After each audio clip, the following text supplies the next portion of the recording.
మిగిలిన న్యాయమిత్రులు మమ్మల్ని ఇంత హృదయపూర్వకంగా ఇంత ఆత్మీయంగా గౌరవించడం డాక్టర్ అందరి తరఫున కూడా ఇది చాలా మంచి సంప్రదాయం. పెద్దవాళ్ళు గౌరవించడం మేము కూడా ఆయనదే చేస్తాం. ప్రతి ఇయర్ డాక్టర్స్ డే నాడు మా తెలుగు సీనియర్ ఆర్టిస్ట్ వాటి ప్రకారంగా ఒక నెక్స్ట్ వచ్చేవాడిని సన్మానించడం ఒక మానవాయి. మీరు కూడా సీనియర్ డాక్టర్ మాత్రమే ఎన్నుకొని ఫస్ట్ టైం సన్మానిస్తున్నారు. చాలా బాగుంది. మా సీనియర్లు అందరికీ ఒక ఎక్కువ ఇన్వెస్టిగేషన్ చేయము, తక్కువ ఖర్చుతో వైద్యం అందించాలనుకోవడం మా అందరికీ కూడా ఒకటే కావాలనుకోవాలి. అంటే ఇప్పుడు వచ్చే వాళ్ళు తప్పడుతున్నారనే ఉద్దేశం కాదు.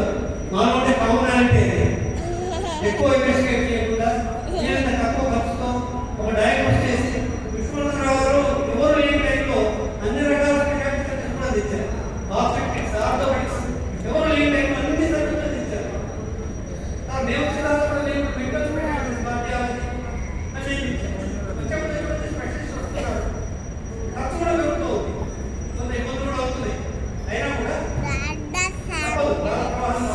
స్పెషాలిటీస్ తప్పవు. మేము కూడా చాలా ఎంజాయ్ చేసాం. మంచిర్యాల అనేది చాలా మంచి ప్లేస్. 30-40 ఏళ్ళ ఉండేవాళ్ళు అందరూ. మంచిర్యాల పబ్లిక్ చాలా మంచిగా ఎక్కడో సంఘటన చెప్తే మంచి అని పెట్టింది కాదు. చాలా ఎంజాయ్ చేశారు. ఈ ప్రాంతంలో మేము ఎవరు బాధపడేవాళ్ళు ఎవరు లేదు.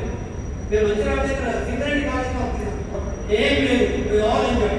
చాలా మంది సింగరేణి చేసుకోవాలి మేము విశ్వనాథరావు గారు అంటే సింగరేణి వచ్చేసి మేము బయట నుంచి మంచిర్యాల పెడుతున్నాం. మా అందరికీ ఒక కామన్ ఉన్నది. మేము చాలా మంది పబ్లిక్ సర్వీస్ కూడా చేసాము. మమ్మల్ని చాలా గుర్తించి గౌరవించి సన్మానించినందుకు మళ్ళీ మీకు థ్యాంక్స్ చెప్పుకున్నాను. ఇట్లాంటి చేయడం వల్ల మా ఉదయం అవుతుంది. ఇంకా మంచి చేయాలని కలుగుతుంది. భారం పెట్టాలని మేము